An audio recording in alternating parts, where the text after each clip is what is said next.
Now, what is the sign of fear or being a coward? The second category, unbelieving. Unbelieving. Read it.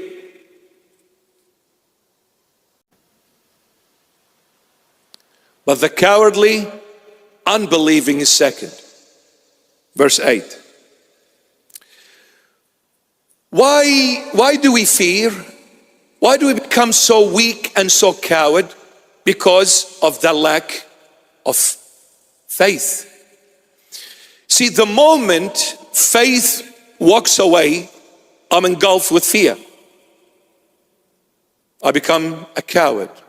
I'm afraid of everything, including of God. I have the fear of the Lord. I'm not afraid of the Lord. Being afraid of the Lord, that is cowardly.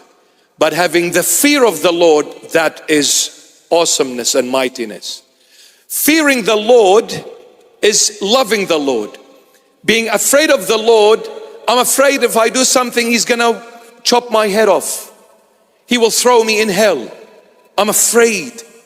But fearing the Lord, no, I love Him. I love Him so much, I don't want to do anything wrong in the fear of breaking His beautiful heart. See the difference? I don't want to do anything wrong. I don't want to break His heart. I'm not afraid of Him, but my fear is out of love. Because when you love a person truly, the last thing you want to do is to hurt them and break their heart. That's the last thing. It's not even in the agenda. It's not even in the list. Because there is love. Christ must be loved, not afraid of. He didn't come to hurt you. He came to save you. How can you be afraid of someone who died for you? How can you be afraid of someone who took the punishment of yours on Himself? How can you? How can you be afraid of this man? He loves you beyond words could ever express. He loves you more than Himself. He gave His life for you. Don't be afraid of Him, but fear not to hurt Him. Now, when we are cowards, it takes us to the second category, the unbelieving. Because of the lack of faith, we became cowards. Lack of faith ignites the fire of fear in our hearts. Lack of faith ignites the fire of fear in our hearts. When there is no faith, we are seeking something else to replace faith. When there is no faith, we are seeking something else to replace faith. What are we seeking to replace faith? Category number 3, the abominable. The abominable. These categories are in perfect order. Are in perfect order. Each one leading to the next. The abominable. Abomination is not filthiness. What is abomination? Abomination, it is everything and everyone that is rejected by God. Everything that God rejects is called abomination. The abominable are the people rejected by God. The abominable are the people rejected by God. I'll give you an example. Cain came to God and gave an offering. That offering was rejected by God. That is called the abominable. It's an offering that is abominable to God, rejected by God. In the book of Daniel, when we see about the rebuilding of the temple in Jerusalem, the Lord Jesus makes reference to the book of Daniel's or to Daniel's prophecy.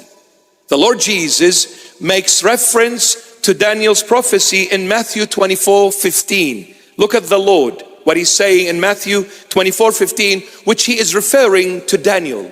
the book of Daniel, or the prophecy of Daniel about the rebuilding of the temple. He's saying, therefore, when you see the abomination of desolation spoken of by Daniel the prophet standing in the holy place, whoever reads, let him understand. Therefore, when you see the abomination of desolation spoken by Daniel the prophet standing in the holy place, whoever reads, let him understand. Which is the holy place to the Israelite nation? Mount Moriah, where the temple of Solomon was built once upon a time. It's the house of the Lord. That is the holy place, Mount Moriah. The Lord says, a time will come, that place will be called the abomination of desolation. So whoever is standing on that holy place, meaning the temple will be re-erected again in the end of times. Our beloved Jews will rebuild the temple. This is the whole dilemma in the Middle East, and more so between the Israelis and the Palestinians. It's about land, it's about position, it's about worship. Otherwise, what is in Israel? What? Oil, tabbouleh, what's in Israel? The struggle is of a religious essence. When the temple is rebuilt, what will they do? See our beloved Jews, and I'm talking with love. I hope nobody gets upset. What do you do these days? Why do they go to the Wailing Wall and pray there?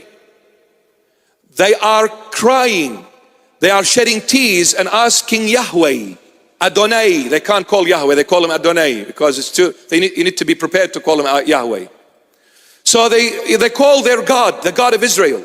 Okay, why? Because they're crying, rebuild the temple for us, rebuild the temple for us. But the only way to rebuild the temple, you have to wipe two things, which is very holy to our beloved Muslim world, which is the Masjid al-Aqsa and the Dome of the Rock.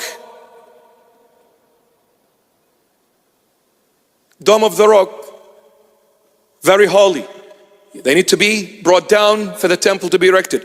When the Jewish people, our beloved Jewish people, when they rebuild the temple, they'll start giving offering as animal sacrifices as their forefathers did in the Old Testament. Because to them, the Messiah hasn't come yet. So they need to give an animal sacrifice and sprinkle the blood on the people for the forgiveness of sins. Any blood outside of Jesus Christ of Nazareth offered for the forgiveness of sins is the ultimate abomination in the sight of God. The ultimate abomination, the ultimate rejection. Because God the Father will say, there is no other blood other than my beloved Son, Jesus Christ of Nazareth. You bring an animal blood for the remission of sins after my Son's blood being shed on Calvary on the cross for the remission of sins of the entire world. There is no greater abomination than this. This is when the Jewish people will enter the great tribulation, which is the end of times. Because they'll make God very angry. They'll make God very angry. See, our beloved Jewish people do not have an altar yet. They cannot build an altar. Why? Because the altar, according to the faith, has to be erected in a temple, not in a synagogue. Synagogue is a place where they meet and pray. That's all. But they cannot offer sacrifices for the forgiveness of sins. They haven't been able to do that since 70 AD. Over 1800 years, they have been without a sacrifice being offered for the forgiveness of the sins of the nation of Israel. Because the altar can only be erected in a temple, not a synagogue. And the only place, according to their faith, the only place they can build a temple must be on Mount Moriah, where the Dome of the Rock and Masjid al-Aqsa are. They have the money to build it anywhere they want, but to them they say there is only one place God will hear your prayers and your cries and your supplications, and that place must be Mount Moriah.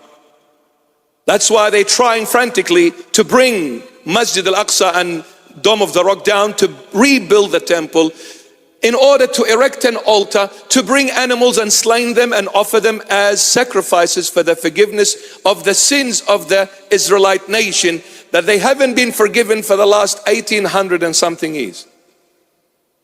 That's why they're crying, not realizing the Messiah had come already. But he's coming again, but this time is to judge. But his second coming will come to save them, but must go through the great tribulation where the Lord will squeeze them so hard. Those who are ruling the world with money now, they'll be begging for the Lord's mercy. Money won't save them, power won't save them, authority won't save them, nothing will save them except the Son of David will. So they'll cry out and say, Son of David, have mercy on us. Have mercy on us.